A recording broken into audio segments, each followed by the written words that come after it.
Global challenges are just that, they're global, and talent is globally distributed.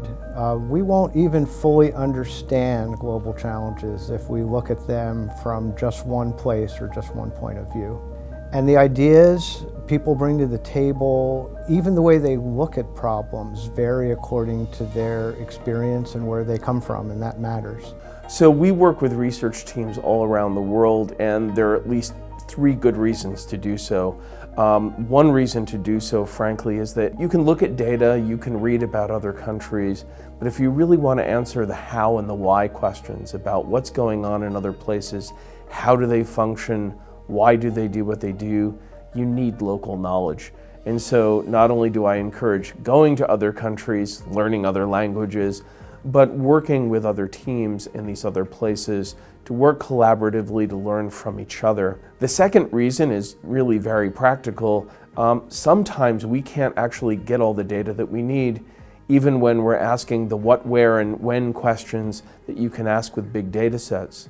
So we work with a team in Dijon, France, for example, that has access to the entire French health database, all of the claims. And so often we'll work together to think about questions we want to address, either comparing all of the US with all of France or Paris with New York as part of my World Cities project. The third, quite frankly, is that often you have wonderful access not only to parts of the healthcare system, but the governments when you are collaborating with local people. And so it opens up a world of opportunity for really learning more about these other places in greater depth than you could do so on your own or sitting in front of a computer at Lehigh. The problems that we work on really have a global footprint, right? So we're talking about making changes in energy systems so that you give off less greenhouse gas, for example, right? Or we're talking about infrastructure systems so that bridges don't collapse and roads function when they're supposed to during massive events and so on. So these are problems, again, that transcend borders, right? There's no, well, we only want to fix this for this particular part of the world. We need to fix it everywhere. So that's why our problems are global in scope. And so we need to not just solve those problems from the lens of what we experience. As for example, where I've lived for most of my life, it shouldn't be the only thing shaping the solutions, right?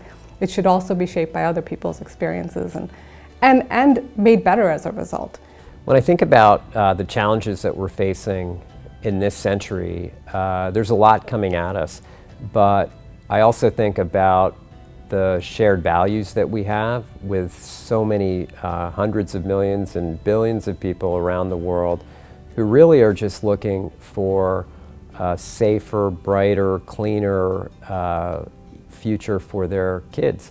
Those are values that we share, and that when we work together and we study together, we learn together, we do research together, those are values that get exported, and again, they hold us together. They hold us together through tough times, make for a more stable, more peaceful existence, I think, as we go forward.